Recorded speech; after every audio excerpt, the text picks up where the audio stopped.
আসসালামু আলাইকুম। সবাইকে শুভেচ্ছা জানাচ্ছি। মাসুম মাহবুব। আবারও ফিরে আসছি আমেরিকা, ইসরায়েল, ইরান প্রসঙ্গে।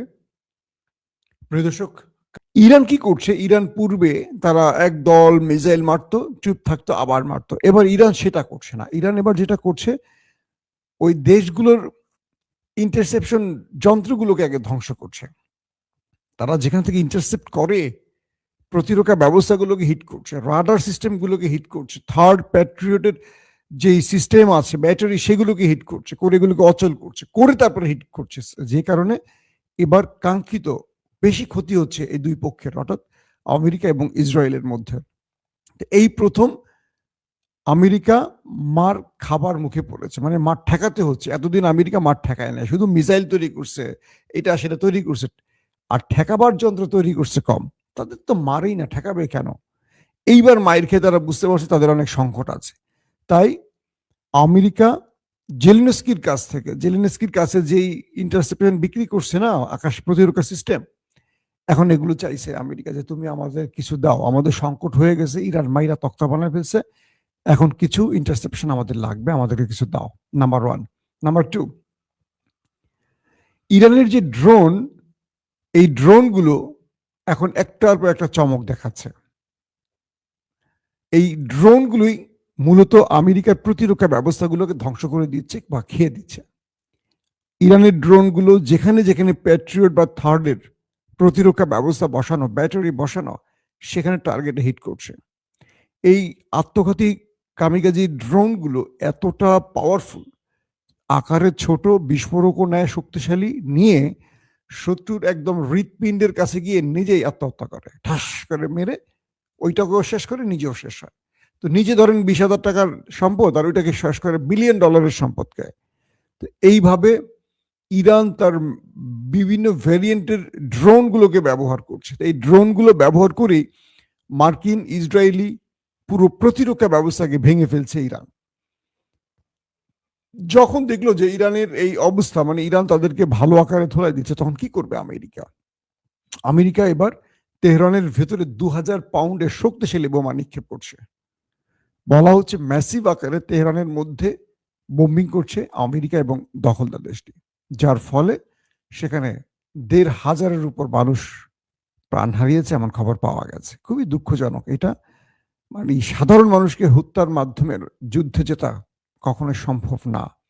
আপনারা খেয়াল করেছেন যে ইরান যেখানে আক্রমণ করছে, শত্রুর গুরুত্বপূর্ণ ঘাঁটিকে, কোনো সাধারণ মানুষকে মারছে না। সেটা আরব রাষ্ট্রে বলেন, ইসরায়েলে বলেন, কিংবা আমেরিকার ঘাঁটি বলেন, তারা টার্গেট করছে কিন্তু গুরুত্বপূর্ণ স্থাপনাগুলোকে, যেখানে মার্কিন বা ইসরায়েলি সেনাদের অবস্থান আছে, সেইগুলোকে।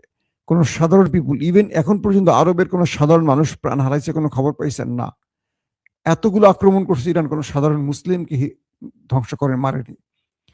এই জিনিসগুলো আমেরিকা ইসরায়েল বাদ বিচার করছে না, তারা একদম কন্টিনিউ মারছে, সাধারণ মানুষকে টার্গেট করে মারছে। ইরানের 31টি প্রদেশের মধ্যে প্রায় 26-27টি প্রদেশে ইতিমধ্যে আক্রমণ করে ফেলছে। তার মানে কি ম্যাসিভ আকারে আক্রমণ করছে ওরা। কারণ আমেরিকার মাথা খারাপ হয়ে গেছে, এখন কি করবে? তারা আক্রমণ করে তাদের প্রতিরক্ষা ব্যবস্থাকে ভুলে থাকার চেষ্টা করছে। দর্শক, এই তেহরান শহরে প্রায় 1 কোটি মানুষ থাকে, ঢাকার মতো আর কি। সেই শহরটির মধ্যে যদি এরকম 2000 পাউন্ড বা তার চেয়ে শক্তিশালী বোমা নিক্ষেপ করা হয়, কি অবস্থা হতে পারে বুঝতে পারছেন তো? এবং এত কিছুর পরও দেখা যাচ্ছে যে জাতিসংঘ চুপ। জাতিসংঘ বলে একটা কলা গাছ আছে, নাকি একটা ক্লাব আছে, সেই ক্লাবের কাজটা শুধু আমেরিকাকে খুশি করানো, ইসরায়েলকে খুশি করানো, নাকি চুপ করে বসে বসে নীরবে দেখা, জানি না। এত মানুষ মারা যাচ্ছে কিন্তু জাতিসংঘ চুপ কেন? এটা আসলে কে জিজ্ঞেস করবে তাদেরকে? এখন নতুন করে ইরান আরেকটি ড্রোন উন্মোচন করছে, হাডিড গ্রুপের এটা 110। এই ড্রোনটি এখন ব্যাপক ব্যবহার করছে ইরান তার শত্রুর বিরুদ্ধে। এবং এই ড্রোনটি খুব নীরবে শত্রু জায়গায় ঢুকে যায়, গিয়ে ভয়াবহ বিস্ফোরণ চালাতে পারে, যেটা এখন শত্রুর জন্য অনেক টেনশনের কারণ হয়ে গেছে।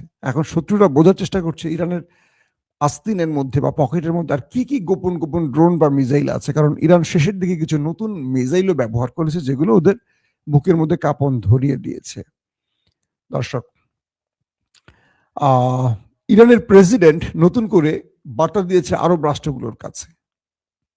তারা বলছেন, ইরানের প্রেসিডেন্ট মিস্টার মাসুদ পেজেশকিয়ান তিনি বলছেন যে ইরানের এই মুহূর্তে অবস্থাটা এরকম যে ইরান তার বন্ধুদের সাথে যোগাযোগ করতে পারছে না ঠিক মতো, অর্থাৎ আরবদেরকে বলছেন।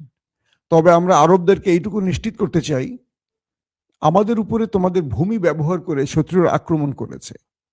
আমরা শত্রুদেরকে যদি এখন আক্রমণ না করি, শত্রুরা আমাদেরকে শেষ করে দেবে। তাই আমরা বাধ্য হয়ে তোমাদের ভূমিতে থাকা আমাদের শত্রুদেরকে টার্গেট করেছি। তোমরা আমাদেরকে ভুল বোঝো না, কারণ তোমরাই সেই শত্রুদের জায়গা করে দিয়েছো এবং তারাই তোমাদের ভূমি ব্যবহার করে আমাদের আক্রমণ করেছে। তাই আমাদের স্বাধীনতা, সার্বভৌমত্ব বা জনগণের নিরাপত্তা রক্ষায় আমরা আমাদের শত্রুদেরকে টার্গেট করছি, আমরা তোমাদের টার্গেট করছি না। আমরা চাই তোমরা এবং আমরা উভয় যেন আমাদের শত্রুকে চিনতে পারি, যে আমাদের শত্রু কারা সেটা যেন আমরা চিনতে পারি। আমরা যেমন আজকে চিনেছি, তোমরা হয়তো পরে চিনবে, বাট তোমাদেরকে চিনতে হবে শত্রু কারা। মাসুদ পেজিশকিয়ানের পক্ষ থেকে আরো কিছু বার্তা গেছে এরকম যে আমরা জেনেছি সৌদি আরবের আরামকো তেল শোধনাগারে যে আক্রমণটি হয়েছে, ইরান দাবি করেছে এটা ইরান করেনি। ইতিমধ্যে সৌদি আরবে বেশ কজন মোসাদ এজেন্ট ধরা পড়েছে। তারা সৌদি আরবের গুরুত্বপূর্ণ কয়েকটি জায়গায় বোমা পেতে বিস্ফোরণের চেষ্টা করলে সেগুলো ধরা পড়ে যায়। তার মানে মোসাদ এখন অ্যাক্টিভ আরব রাষ্ট্রে। তারা বড় রকম অঘটন ঘটিয়ে তো আপনার মানে আরবের মধ্যে বড় কোনো সমস্যা তৈরি করে দিয়ে তারা চেষ্টা করছে যে এটা ইরানের গায়ে দোষ চাপিয়ে ইরানের বিরুদ্ধে পুরো আরবকে নামিয়ে আনতে। ধরেন সৌদি আরব যদি চায়, পুরো বিশ্ব মুসলিম ইরানের বিরুদ্ধে নেমে যাবে, কারণ মুসলিম বিশ্বের মোড়ল কিন্তু সৌদি আরব, ওয়াইসির প্রধান সৌদি আরব মনে করেন, পুরো কন্ট্রোল করে সৌদি আরব। তো সেই হিসেবে ইরানের চেষ্টাটা হলো মানে দখলদারদের চেষ্টাটা হলো যে কোনো ভাবে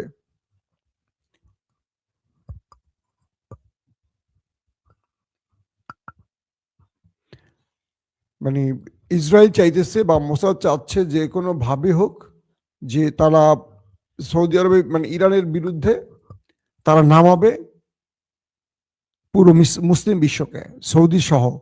তাই তারা ভিতরে অপারেশনের চেষ্টা করছে এবং বিভিন্ন গণমাধ্যম বলছে আজকে, আপনাদের মিডল ইস্ট আইও বলছে, মধ্যপ্রাচ্যের গণমাধ্যম মিডল ইস্ট আই বলছে যে মধ্যপ্রাচ্যে ফলস ফ্ল্যাগ অপারেশনের চেষ্টা করতে পারে মোসাদ। বুঝছেন তো ফলস ফ্ল্যাগ অপারেশন কি? এটা হলো তারা একটা ঘটনা ঘটাবে আর দোষটা পাবে অন্যের ঘাড়ে।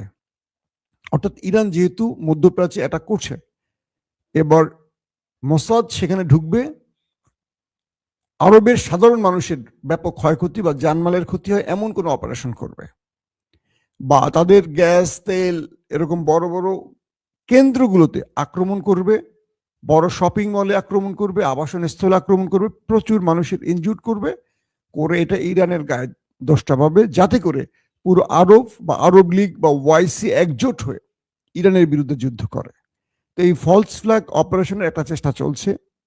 এটাও ইরান মধ্যপ্রাচ্যকে সতর্ক করছে যে আমরা এরকম কোনো সিদ্ধান্ত নিচ্ছি না। ইভেন কিছু সূত্র বলছে যে সাইপ্রাসে ব্রিটেন যে ঘাঁটিতে আক্রমণটি হয়েছে এটিও নাকি ইরান করেনি, কারণ যেই মিসাইলটি মারা হয়েছে এটা পরীক্ষা নিরীক্ষা করে দেখা গেছে এটা ইরানের তৈরি না। ইভেন আজকে যে তথ্যটা পেলাম, তুরস্কে যে মিসাইলটি গেছে সাইপ্রাসকে লক্ষ্য করে, গ্রিস সাইপ্রাসকে লক্ষ্য করে, এবং ন্যাটো যেটাকে ভূপাতিত করেছে, বলা হচ্ছে এটাও নাকি ইরানের নয়।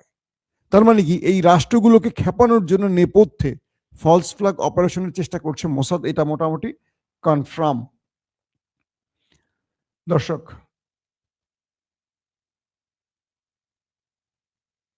এখন এই মুহূর্তে আসলে কি করণীয় আছে ইরানের জন্য? ইরানের ভেতরে কুর্দিদের ঢোকাবার একটা চেষ্টা করছে আমেরিকা, ইসরায়েল, তাদের অস্ত্রশস্ত্র দিয়ে তাদেরকে ভেতরে ঢুকিয়ে একটা যুদ্ধ করাবার চেষ্টা করছে। এদিকে ইরানও তাদেরকে সর্বোচ্চ মোকাবেলায় প্রস্তুত আছে। আমি এই কুর্দিদের নিয়ে একটা পর্ব করব আলাদাভাবে চিন্তা করছি, আজকে এত বড় না করে, কারণ লম্বা ভিডিও আপনারা দেখতে পছন্দ করেন না, আপনারা সংক্ষিপ্ত ভিডিও চান। আমি দেখি নেক্সট ভিডিওটা কুর্দিদের নিয়ে করবো। আদৌ কুর্দিরা আসবে কি আসবে না, কুর্দিদের কত পার্সেন্ট আছে, যেতটুকু বলি কুর্দিদের পার্সেন্টেজ খুব কম। আর কুর্দিরা সব খারাপ না, কুর্দিদের মধ্যে একটা গ্রুপ আছে ইরান কি বলে আমেরিকা ইসরায়েলের মদতপুষ্ট, সেটা খুবই সংক্ষিপ্ত পরিসরে, এরা কিছু করতে পারবে না, শুধু দেশটার মধ্যে দাঙ্গা সৃষ্টি করতে পারবে বা একটা অশান্তি তৈরি করতে পারবে। আমেরিকা এই মুহূর্তে চাচ্ছে ইরানের মধ্যে অশান্তি তৈরি করতে। আমেরিকার মূল টার্গেট হলো ইরানের মধ্যে এখন সব গ্রুপের মধ্যে একটা গৃহযুদ্ধ লাগানো। ইরানকে গৃহযুদ্ধ এড়িয়ে চলতে হবে। আমেরিকার টার্গেটই হলো ওইটা, এখন পুরোপুরি টার্গেট ওইটা। দর্শক, নেক্সট ভিডিওতে আমি সেই বিষয়ে আলোচনা করব।